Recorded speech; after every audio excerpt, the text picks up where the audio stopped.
I'd been saving for 3 years. Every late-night shift, every scraped knuckle under an old hood, it all led to this moment. My silver Mustang shone under the parking lot lights like freedom on 4 wheels. I wanted Lena to see it first. "Can't wait to see her face," I whispered, gripping the steering wheel. I texted her, "Meet me behind the gym. Got a surprise for you." No reply. Weird. When I pulled up, I saw her right away. Blonde hair, red jacket, unmistakable. But she wasn't alone. Ethan Blake leaned against the Mustang, grinning, his hand sliding along her waist. My breath caught. She laughed, my laugh, the one she used to save for me. Then she turned and kissed him. For a second, my brain refused to process it. My car, my girlfriend. The guy she once called arrogant trash. My voice came out raw. "What the hell, Lena?" She froze mid-kiss. Her eyes widened, guilt flickering before it vanished. Logan this isn't what it looks like. Ethan smirked, wiping his mouth. "Relax, man." She was just showing some appreciation. My heart hammered. "In my car?" Lena blinked. "Your car?" She looked confused, then mortified. "Wait, this is yours?" "Yeah," I said quietly. "Mine. Bought it last week." Ethan's grin widened. "Guess she thought it was mine." Can't blame her. I've got that effect. "Shut up," I said through clenched teeth. Lena reached out. "Logan, please, listen, I didn't know." He said what? I snapped. That it was his? That he's better than me? That's all it takes now, a lie in a car? Her eyes filled. "You don't understand?" "I understand perfectly." My hands shook. "You didn't even ask. You just believed him." Ethan laughed. "Hey, don't be dramatic. She's just having fun. You should try it sometime." I stepped forward until we were face to face. "You touch her again and you'll regret it." "Or what?" he said, still grinning. Lena grabbed my arm. "Logan, stop! You're making a scene." I looked at her, really looked. "A scene? You're worried about a scene after this?" Her lips trembled. "I didn't mean for it to happen. We were just talking and you tripped into his mouth," I said bitterly. She flinched. "You're being cruel." I laughed once, sharp and empty. "Cruel? No, Lena. Cruel was watching the person I love laugh with someone else in my car." Ethan snorted. "You're acting like you owned her." "Chill, man. She was never mine," I said softly. "Not really." For a moment, none of us spoke. The parking lot felt too quiet, like the air itself was holding its breath. Lena's voice broke the silence. "Logan, I'm sorry, okay? I made a mistake." I nodded slowly. "Yeah, you did." She reached for me again. "Please don't walk away like this. We can fix it." I took a step back. "Fix it?" "You kissed him, Lena. You believed a lie because it looked shiny." Her eyes darted to the car, then back to me. "I didn't know it was yours. I thought that it belonged to someone better." I finished. Tears streamed down her face. "I didn't mean to hurt you." "But you did," I whispered. "And you can't take that back." Ethan sighed. "Okay, enough with the drama." "Lena, let's go." She hesitated. "Ethan," he shrugged. "Come on." "He's not worth this." That was the moment she chose. She walked toward him, slowly, like each step hurt, but she still went. I didn't stop her. I couldn't. When she reached the passenger door, my passenger door, she turned back. "Logan, please don't hate me." I wanted to say something, anything. But all that came out was silence. Ethan smirked as he slid into the driver's seat. "Thanks for the ride, man." I stared at the taillights as they drove off, my reflection fading in the glossy paint until there was nothing left but me and the echo of her laughter. Lucas's words from months ago flashed in my head. "One day you'll see who's real." Well, tonight I saw. I took one last look at the empty parking lot, the space where everything had cracked open, and whispered to the dark. Guess the surprise was mine after all. Then I walked away. I didn't turn back. By morning, the whispers had already started. "Did you hear?" Lena kissed Ethan in Logan's car. I heard it 3 times before I even reached my locker. Every word scraped against my chest like glass. Lucas leaned beside me, arms crossed. "Ignore them, man." I slammed the locker shut. "Can't. Feels like everyone's watching." "They are," he admitted. "But screw them. You didn't do anything wrong." "That's not how it looks," I muttered. Across the hall, Lena stood by Ethan's locker, laughing at something he said. Her hair fell the same way it used to when she leaned on my shoulder. I couldn't look away. Lucas nudged me. Don't give them the satisfaction. She's pretending I don't exist, I said quietly. Like I'm some stranger. Then let her pretend, he replied. Let them enjoy it. They'll regret it. I wanted to believe him. I really did. At lunch, the cafeteria buzzed louder than usual. I walked in, and conversations dipped into sudden silence before sparking back up with laughter. Yo, Logan! Someone shouted from the football table. Nice car, man. Too bad you couldn't keep the girl with it. Laughter exploded. Lucas stood, ready to swing, but I grabbed his arm.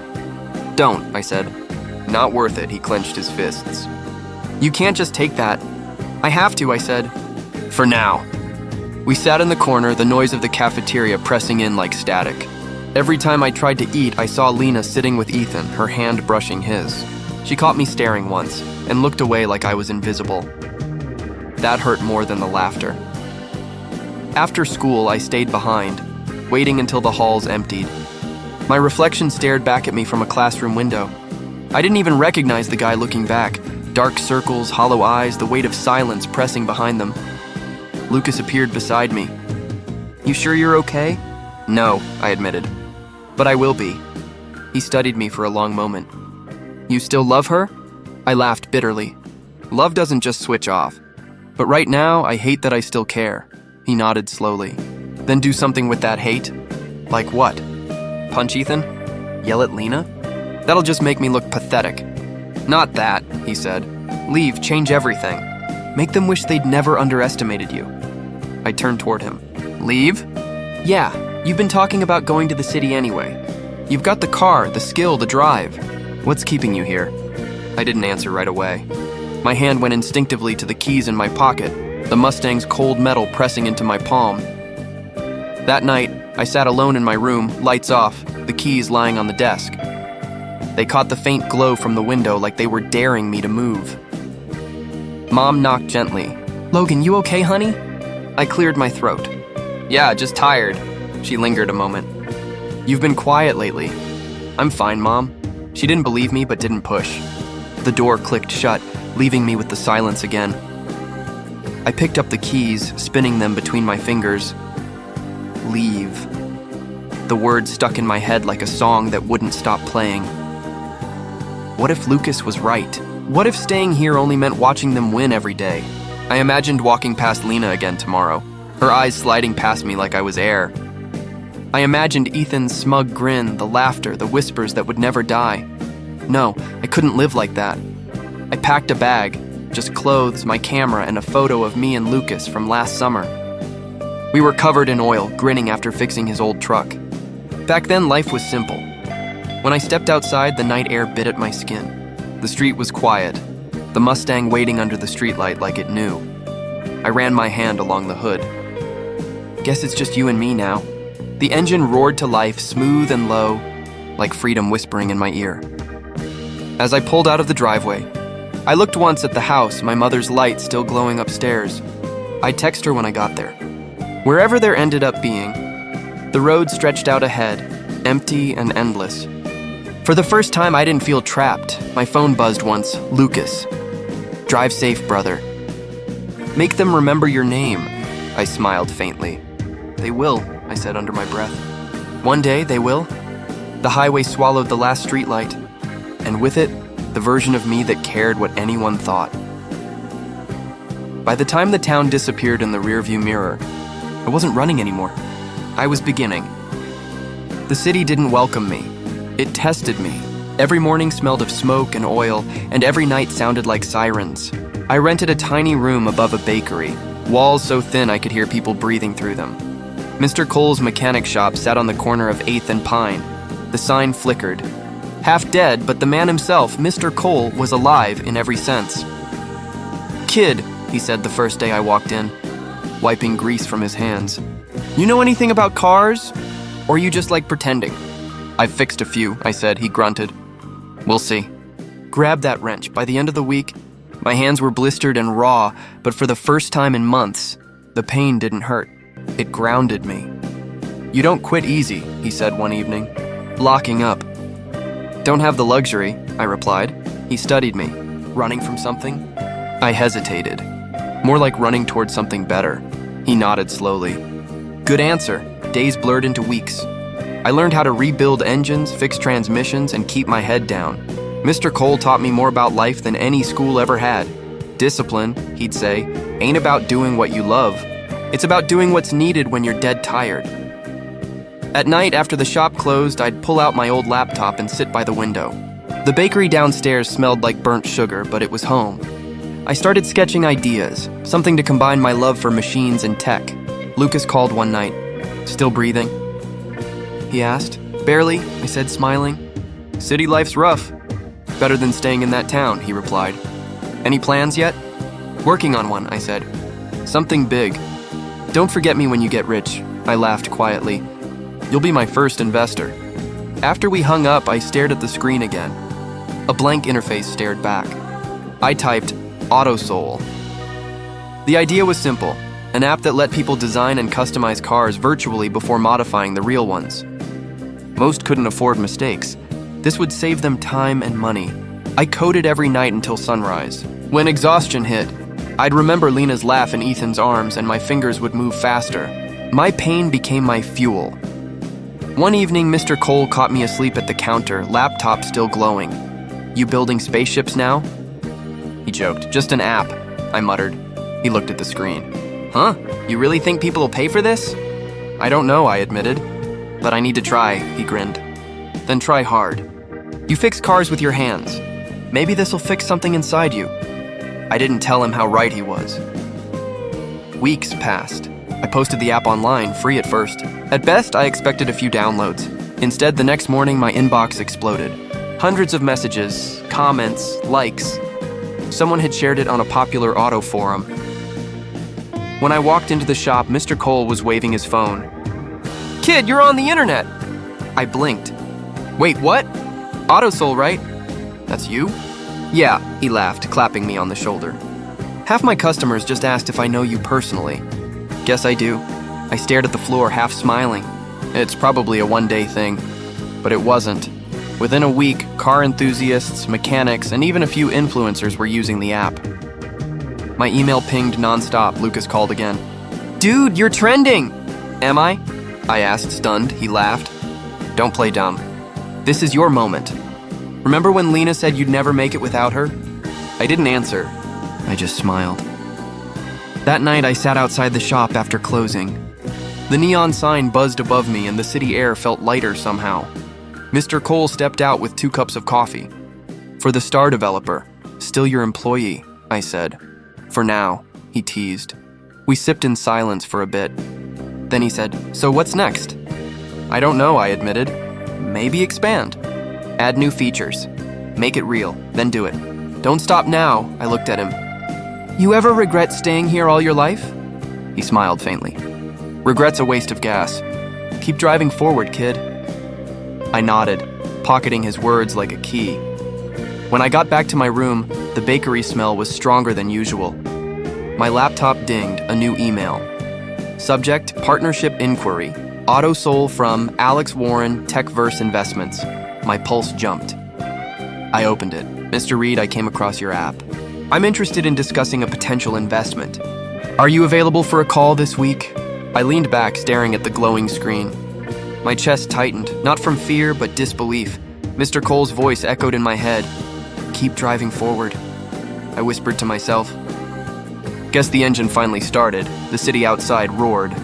But inside, for the first time in a long while, I felt quiet. Tomorrow, everything would change. 3 years can turn pain into power. Mine became the foundation of Velocity Tech, one of the fastest growing auto tech startups in the country. I stood in front of the mirror in my penthouse, adjusting my tie. The man staring back wasn't the broken kid from that small town anymore. He was sharper, colder, focused. Mr. Reed, your car's ready, my assistant Chloe called from the hallway. Thanks, I said, slipping on my watch. We headed down to the lobby where my custom black Mustang waited, the same one I'd once driven away in. Rebuilt, redesigned, reborn. Chloe glanced at her tablet. The business expo's already buzzing. You're scheduled for the keynote tomorrow, I nodded. Who's hosting this thing again? Blake Enterprises, she replied. Run by Ethan Blake, I froze. Say that again, she looked up. Ethan Blake, apparently he's big online now. Car reviews, brand promotions, sponsorships. A bitter laugh escaped my throat. Of course he is. You know him? I smiled faintly. You could say that. The drive to the expo center was a blur of city lights. My mind kept replaying that name, Ethan Blake, the guy who'd kissed Lena in my car, the guy who'd looked at me like I was nothing. Now, he was about to introduce me.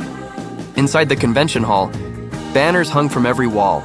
Auto Innovation Expo 2028, sponsored by Blake Media. Crowds moved like currents. Cameras flashing, journalists shouting names. Mr. Reed! Over here! Someone yelled. I turned, posing briefly for photos. My company's logo, Velocity Tech, gleamed across the booth. Chloe whispered, "Your reputation precedes you." I smiled. Let's make sure it stays that way. Then I heard it, a voice I hadn't heard in years. Logan Reed? No way, I turned slowly. Ethan stood a few feet away, wearing designer sunglasses indoors, a forced grin plastered across his face. Ethan Blake, I said evenly. Been a while, he laughed too loudly. Man, look at you. CEO now, huh? I always knew you'd land on your feet. No, I said, my tone calm. You didn't. He blinked, the smile slipping for half a second before he clapped my shoulder. Hey, no hard feelings, right? High school drama and all? Right, I said, meeting his gaze. Just drama. Then she appeared. Lena. She walked up in a fitted white dress, camera lights catching her perfectly rehearsed smile. When her eyes landed on me, the color drained from her face. Logan, she whispered. I didn't answer. Ethan slipped his arm around her waist, oblivious to the tension. You two know each other? Lena forced a laugh. We went to school together. A long time ago. Small world, Ethan said. Smaller than you think, I replied. Chloe appeared beside me, sensing the unease. Mr. Reed, the press is waiting at the Velocity Tech booth. I nodded. Be there in a minute. As she walked off, Ethan grinned. So, Velocity Tech, huh? Auto apps, AI, big investors, impressive. Maybe we should collaborate. I doubt we run in the same lane, I said. He laughed awkwardly. Hey, competition's good for business. I glanced at Lena. Some competition isn't worth revisiting. She looked down, avoiding my eyes. Logan, I raised a hand slightly. Don't, her breath caught.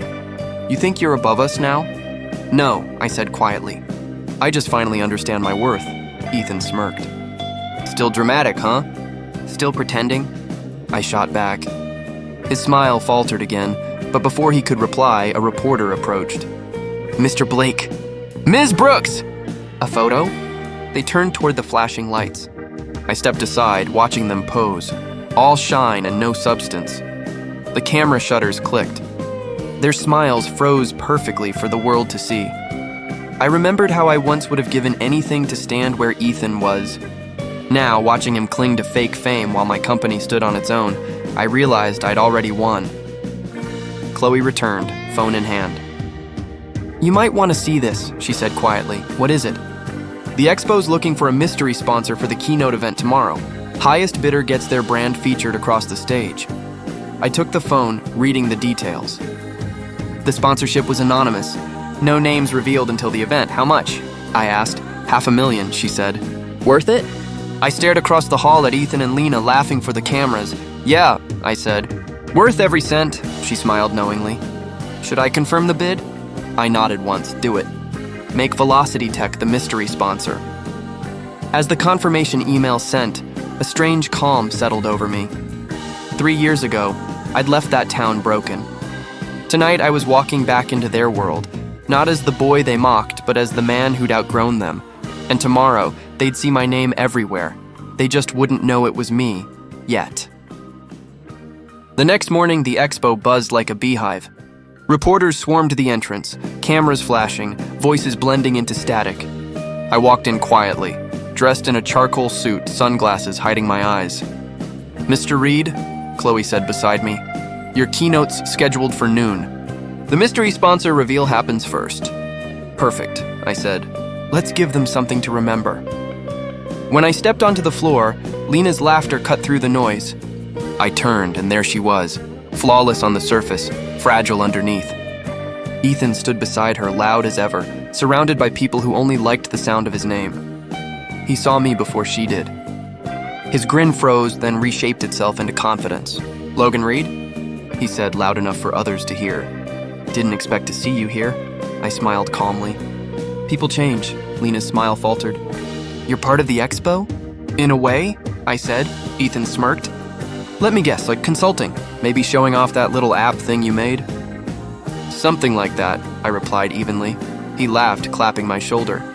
"Man, no hard feelings about the past, right? I mean, that was ages ago." "Feels like yesterday," I said, meeting his eyes. He shifted uncomfortably, forcing another laugh. "Still dramatic, huh?" "Still pretending?" I said quietly. Lena spoke softly. "Logan, please, don't start this here." "Start what?" I asked. "I'm just attending an event." Ethan raised his chin. "Good, keep it professional, yeah? This expo's kind of my territory." "Of course," I said. "Wouldn't want to steal your spotlight." Before he could reply, the host's voice boomed from the stage. "Ladies and gentlemen, we're moments away from revealing our mystery sponsor." The crowd shifted toward the center, phones raised. Ethan grinned, whispering to Lena, probably some big-name investor trying to impress. I stood silently as the lights dimmed. "Today's sponsor," the announcer said, "is one of the fastest-growing names in automotive technology. Please welcome our partner, Velocity Tech." The spotlight hit the massive banner behind the stage, sponsored by Velocity Tech. Bold, unmistakable. Ethan's grin collapsed. His jaw actually dropped. Lena froze beside him, her fingers tightening on her clutch. "You've got to be kidding," Ethan whispered. "That's you?" I smiled faintly. "People change." Chloe leaned toward me. "That went better than expected." I whispered back. "Oh, it's just starting." Ethan blinked rapidly, trying to regain composure. "Well, that's wow. Velocity Tech, huh? Impressive." "Thanks," I said. He chuckled nervously. "Guess I underestimated you." "I'm used to that." Lena finally spoke, her voice barely above a whisper. "You own it?" "The whole thing?" I nodded. "Built it from scratch." Her lips parted, eyes glossy. "You really did it," Ethan cut in quickly. "Hey, we should talk, man." "Maybe a collaboration. Blake Media could promote Velocity Tech. Imagine the reach." I tilted my head. "You mean the reach of your followers or the reach of your ego?" He laughed stiffly. "Come on, don't be like that. Business is business." "Then why does this feel personal?" I asked. He rubbed the back of his neck. "Look, I know we've got history, but this could help both of us. Think about it. You've got tech, I've got influence. We'd kill the market together." "Kill," I repeated. "Interesting choice of word." He forced a grin. "You know what I mean. Let's not let the past ruin an opportunity." Lena placed a hand on his arm. "Ethan," he brushed her off, still looking at me. "So, what do you say?" I studied him. The same arrogance now cracking beneath desperation. "You want a partnership?" "Yeah," he said quickly. "A fake one if needed. We can make it look real for investors. Both sides win," I smiled. "You mean you win?" He swallowed. "We both could." "Tell you what," I said, lowering my voice. "I'll think about it." Relief flickered across his face. "Great. I'll have my team reach out." "But," I interrupted, "only if you can handle the spotlight when it's not on you." He frowned. "What's that supposed to mean?" "You'll see tomorrow," I said. The announcer called my name for an interview. I turned toward the cameras, the crowd parting around me like a tide. Ethan muttered behind me. "He's not going to say yes." Lena's voice followed, soft and uncertain. "You don't know that." As I stepped onto the stage, lights flaring and microphones thrust forward, I could feel their eyes burning into my back. Fear, curiosity, regret. I smiled for the cameras, adjusting the mic. "Mr. Reed," the reporter said, "what inspired Velocity Tech's rise?" I looked straight into the lens. Sometimes, rock bottom gives you the best view of the sky. Applause erupted. In the reflection of a nearby screen, I saw Ethan's pale face staring at the banner again. Sponsored by Velocity Tech. The power shift had begun, GHP 6 the next morning. My phone buzzed with Ethan's text. "Lunch? Let's discuss that partnership." I smirked. He was desperate already. By noon, I walked into the glass-walled restaurant overlooking the expo arena. Ethan waved me over like we were old friends. Lena sat beside him, smiling too brightly. "Logan," he said, standing up. Glad you made it. Sit, man, I sat. You wanted to talk business. Yeah, Ethan said, leaning forward. Velocity Tech's huge right now.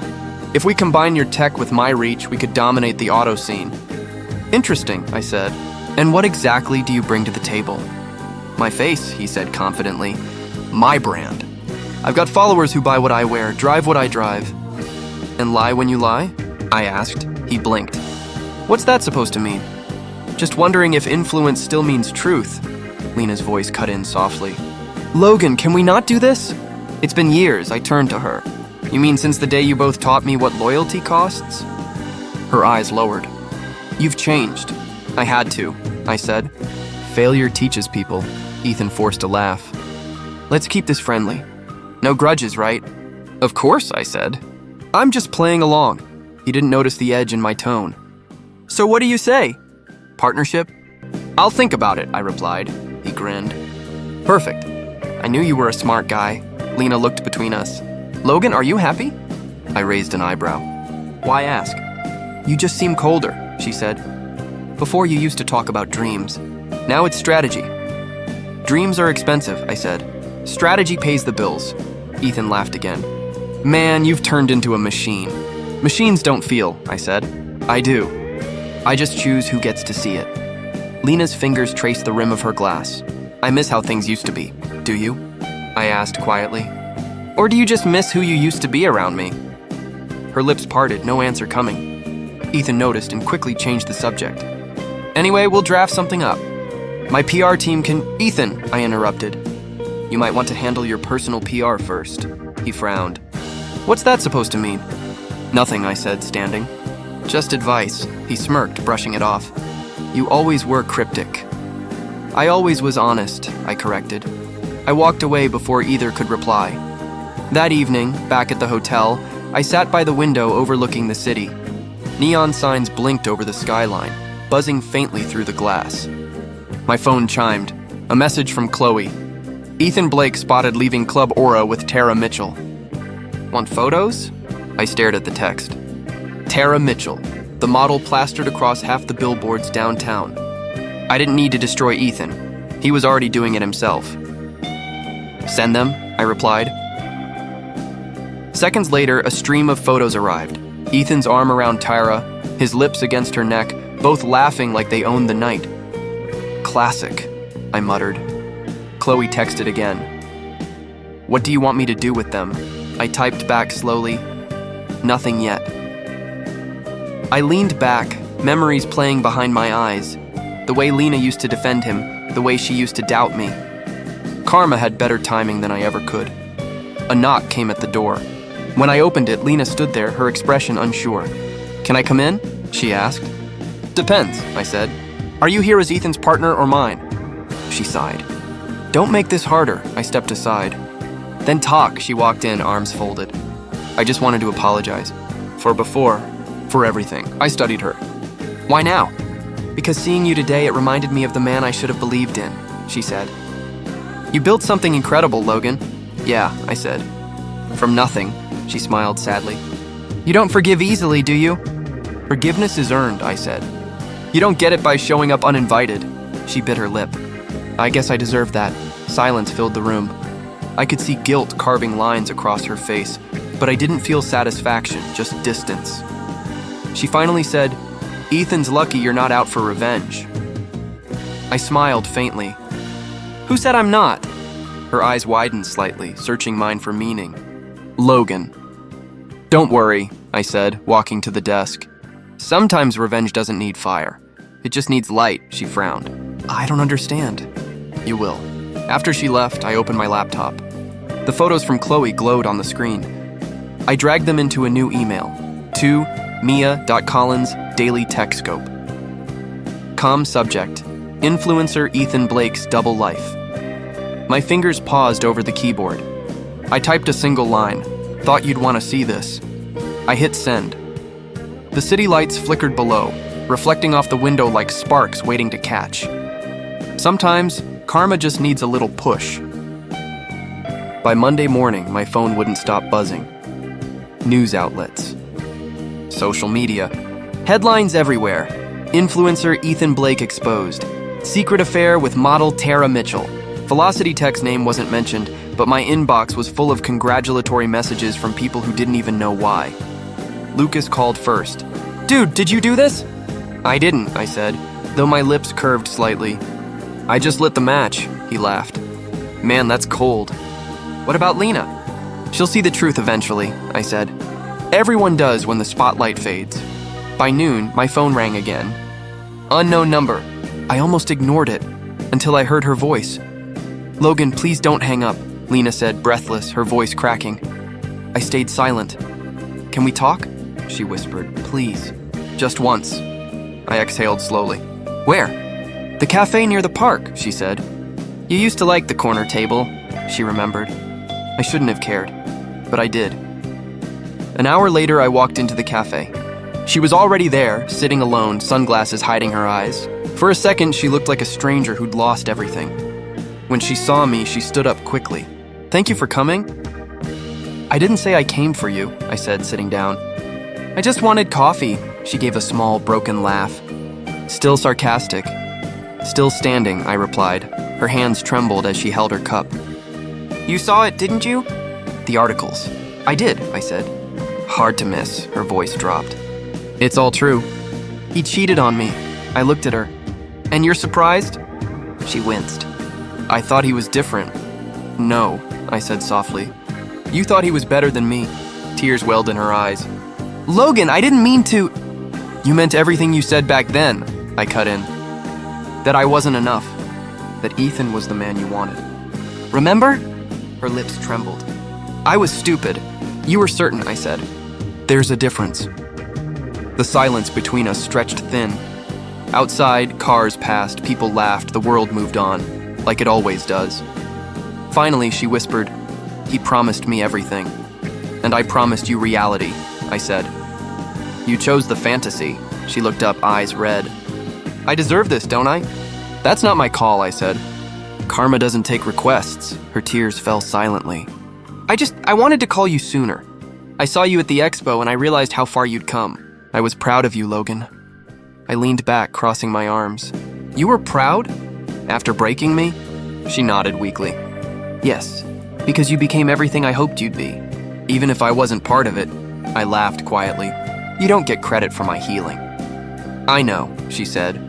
I miss the way you used to look at me." I met her eyes. "That version of me doesn't exist anymore." She reached across the table, but I didn't move. "Can we at least try to talk like old times?" "There are no old times," I said. "Just consequences." Her hand froze midway, then pulled back slowly. "You really hate me that much?" I shook my head. "No, Lena, hate would mean I still care." Her voice cracked. "So that's it? You walk away again?" "I never walked away the first time," I said quietly. "You pushed me." She covered her face, whispering through sobs. "I thought he was everything you weren't." I stared at her for a long moment. Then I said, "And now you see, he was everything I'd never be." Her shoulders shook. "You're cruel." "No," I said, standing up. "I'm healed." She looked up, tears streaking down her cheeks. "Please don't go like this." I took a slow breath. "Goodbye, Lena." Her voice broke behind me. Logan, please? The cafe blurred in the reflection of the glass door as I walked out. The air outside was cool, almost cleansing. I could still hear her crying faintly behind me, but it didn't stop my steps. For years, I thought closure came from forgiveness. But as I walked away, I realized it sometimes came from distance and silence. I pulled out my phone. Lucas had texted, "You okay?" I typed back, "Yeah, finally am." Then I slipped the phone into my pocket and kept walking. For the first time in years, I didn't look back. It was almost midnight when she texted, "Please, Logan, just one last conversation. No cameras, no games." For a long time, I stared at the message, thumb hovering over the screen. Part of me wanted to ignore it, to keep the peace I'd finally built. But another part, the one that still remembered the boy I used to be, whispered that maybe closure was earned, not given. I replied with one word, "Okay." We met at the park where we'd first kissed years ago. The same bench, the same faint smell of rain and grass. But everything else had changed, especially us. When I saw her, she looked smaller somehow. Not physically, but in spirit. No makeup, no fancy clothes. Just Lena, raw, fragile, real. "Thanks for coming," she said softly. I nodded. "Didn't come for you," I said. "Came for peace," she smiled faintly. "You always had a dramatic way of putting things." "Guess I learned it from you," I replied. She looked down, twisting her fingers. "I deserve that." I sat beside her, leaving a few inches of distance. "So, what do you want to say?" Her breath trembled. "I wanted to apologize. For everything. For how I treated you. For choosing image over love. Why now?" I asked. "Because I finally stopped running," she said. "When everything fell apart, Ethan, the sponsorships, my so-called friends, I had to face myself. And I hated what I saw." I studied her quietly. "Took you long enough." "I know," she whispered. "You were always good to me, patient, honest, and I—" She stopped, her voice breaking. "I was blind. Blinded by pride, by what people thought I deserved." I let the silence hang for a moment. Then I said, "You weren't blind, Lena. You just didn't want to see." Tears slipped down her cheeks. "You have every right to hate me." "I don't," I said. "Hate means I still care. I stopped doing that a long time ago." She looked up, eyes wide. "Then what do you feel now?" I thought about it, really thought about it. The anger, the betrayal, the ache that used to live in my chest like fire, all of it had burned itself out. "Nothing heavy," I said finally. "Just peace." Her lips trembled. "That's worse somehow." "Maybe," I said. "But it's honest," she nodded slowly. "I still remember that night, the one you caught me behind the gym. The look on your face. I've never forgiven myself for it." "Don't," I said gently. "I needed that pain. Without it, I wouldn't have left. Wouldn't have built anything worth keeping." Her voice shook. "You became everything I once dreamed of, and I threw it away." "Maybe it wasn't meant for you," I said quietly. "Some things look perfect until you're close enough to see the cracks." She smiled weakly through her tears. "You've changed so much." "Yeah," I said. "Pain's a good teacher." She let out a small, shaky laugh. "You sound wise now. I used to tease you for talking like a movie character."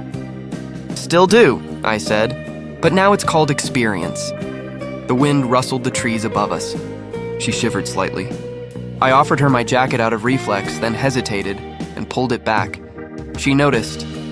"You don't owe me kindness anymore." "I know," I said. "But it's not about owing. It's about being human."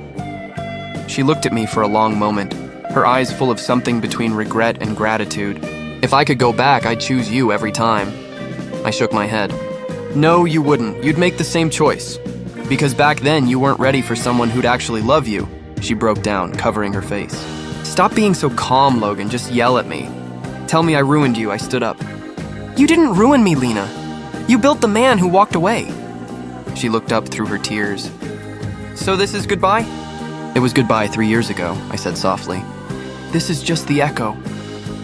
Her sobs faded into the night as I turned toward the parking lot. My car waited under the dim streetlight, the same Mustang, restored, repainted, and mine in every sense. As I slid into the driver's seat, I glanced back once. She was still sitting on the bench, hugging herself, watching me like she wished time could rewind. For a second, I almost pitied her. Then I started the engine. The sound broke the quiet, deep, alive, final. I whispered to myself, "That's it. It's done." The road opened ahead, dark and endless. And for the first time since that night behind the gym, I felt completely free. I pressed my foot on the gas and drove into the night, not running anymore, but moving forward. "Velocity Tech's expanding to Europe next quarter," Lucas said, tossing a stack of blueprints on my desk. "You're going global, man." I leaned back, letting his words sink in. "Europe, that's wild. Remember when we were fixing bikes behind Mr. Cole's garage?" He grinned. "Now you're fixing the future. What's next on your checklist? World domination." I chuckled. "Actually, something smaller." "I bought the garage," Lucas blinked. "Wait, the same rundown place where we nearly blew the carburetor?" "The very same," I said, smiling. "I'm turning it into a community center. Tools, training, and maybe a chance for kids who remind me of me." He crossed his arms, a smirk forming. "So the empire builder's going philanthropic?" "It's not philanthropy," I said. "It's gratitude. That place made me who I am." He tilted his head. "You really changed, Logan. Maybe I just stopped chasing ghosts." Lucas leaned on the table. You didn't get revenge, Logan. You built peace. I looked at him, the truth of it settling in my chest. That's worth more, he smiled. You sound like some enlightened monk. What happened to the guy who wanted to crush Ethan and prove everyone wrong? I shrugged. He disappeared somewhere between sleepless nights and second chances. Lucas laughed softly. Guess success looks good on you. It's not success, I said. It's purpose. I thought I needed payback to feel alive. Turns out I just needed to create something that mattered. He raised his brow. And Lena? You ever hear from her again? I hesitated. No, she vanished after the scandal. I think she needed space to rebuild herself. And maybe I needed space not to look back. He nodded. Closure, huh? Yeah, closure. A quiet moment lingered between us, broken only by the hum of the office lights. I looked at the framed photos on the wall. The early prototypes, the first investor meeting, the Velocity Tech launch. Each image was a reminder that failure had been my teacher, not my end. Lucas clapped his hands suddenly. All right, boss, you've got a meeting in 20. Investors love the humble visionary angle. I rolled my eyes. Let's not milk it too much. Too late, he said with a grin. I already put it in the press release. I laughed and followed him out, but before leaving I turned back to the window. The city lights stretched endlessly, a reflection of how far I'd come and how far I could still go. That evening I drove to the old garage. The smell of oil and dust was gone, replaced by the fresh paint of new beginnings. Kids were gathered around, tinkering with engines, arguing about torque and gears. One boy waved at me. Hey, Mr. Reed, check this out. It actually runs. I smiled, walking over. Let's see what you've got there. He proudly revved the small engine, its sputter echoing through the open space. The sound reminded me of my first project, the one that broke down 5 minutes after I built it. Nice work, I said. You're better than I was at your age, he grinned. Maybe someday I'll start my own company. You will, I said softly. Just remember, failure isn't the end. It's part of the design. As the evening faded, I stood outside the garage, the sign glowing faintly. The Cole Center for Young Innovators. Lucas joined me, coffee in hand. You really did it, he said quietly. From heartbreak to headlines, I smirked. Guess life had better plans than revenge. He nudged me. Speaking of headlines, you might want to check your phone. I frowned and pulled it out. A message blinked on the screen. Congratulations, Logan Reed, winner of the National Innovation Award. Lucas grinned. Told you. The monk wins again. I exhaled, staring at the notification. I didn't build this for awards. I know, he said. That's why you deserve it. The night air was crisp, carrying the faint echo of laughter from inside. I looked up at the stars, the same ones I used to stare at from that broken rooftop years ago, wondering if I'd ever matter. Now I did, not because of revenge or recognition, but because I finally became someone new. Lucas raised his cup. To peace, I smiled. To peace. The headlights of my car flickered on, and as I drove away, the old garage glowed behind me, not as a memory, but as proof that some endings are just disguised beginnings. The evening air was cool, the kind that carries faint laughter and regrets through empty streets. I wasn't supposed to be there, not that street, not that cafe, but fate has a cruel sense of humor. As I walked past, something caught my eye. Behind the glass window, wiping down tables under the soft hum of cheap lights, was Lena. For a second, my steps froze. She looked older, quieter. The spark that once burned so arrogantly had dimmed into something softer, maybe sadder. Then, as if she'd felt my gaze, her head lifted, our eyes met. She didn't flinch. She didn't smile either. Just silence, raw and heavy, like the kind that comes after the last word of a long argument. I pushed the door open. The bell chimed softly. She straightened, clutching a cloth like it was armor. Logan, she breathed. I nodded slightly. Didn't expect to find you here. She gave a small, tired smile. Life's funny that way. I guess it is. A moment stretched between us. The smell of coffee and detergent filled the air, once comforting, now strangely hollow. You look good, she said, hesitating on the word. So do you, I lied, though it wasn't cruel. She didn't look bad, just real, stripped of the perfection she once wore like a mask. She set the cloth down. I heard about Velocity Tech. The award. You really made it, didn't you? I shrugged. I made peace, at least. She looked down. I didn't. The honesty in her voice caught me off guard. You will. I thought I already had everything once, she whispered. Money, security, love, or what I thought was love. But it was built on lies. Ethan's? I asked softly. She nodded, eyes glistening. When it all collapsed, I kept asking myself, why couldn't I just be happy with you? Why did I need more? Because I wasn't enough, I said simply. And back then, maybe you weren't ready for someone who loved quietly. Her breath hitched. You were always good to me. I didn't deserve it. You didn't know what you wanted, I said. We both didn't. She wiped her eyes quickly. You still talk like you see through people. Old habits. I smiled faintly. Do you ever think about us? She asked suddenly. About how things could have been? I let out a slow breath. Sometimes. But I've learned to stop living in versions of what could have been. They never drive anywhere, she laughed weakly. Still with your metaphors, I chuckled. Some things don't change. The cafe door creaked as a customer entered, glanced at us, then left. The silence between us returned, this time less heavy, more accepting. I'm glad you came, she said quietly, even if it's just to say goodbye again. I didn't come for that, I replied. I was just passing by. Then maybe that's fate, she whispered. Maybe, I said. Or maybe it's just life reminding us that some roads never loop back. Her lips trembled.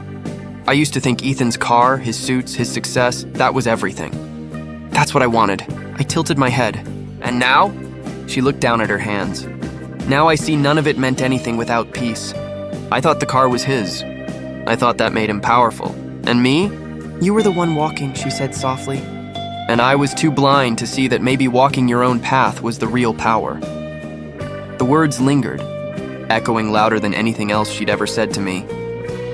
I looked around the cafe one last time, the chipped tables, the faint hum of music, the reflection of a man I almost didn't recognize.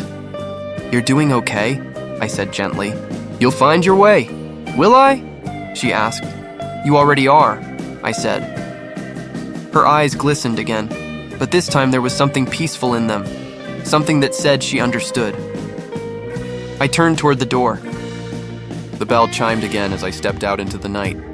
The streetlight stretched long across the pavement, painting shadows of the past behind me. From inside, I felt her eyes on me, not pleading, not angry, just still. For the first time, I didn't feel the urge to look back. As I reached my car, I paused, resting my hand on the door handle. A small smile tugged at my lips. She thought the car was his, I whispered to myself, the words rolling out like a secret I'd kept too long. Turns out it was my life she could never drive.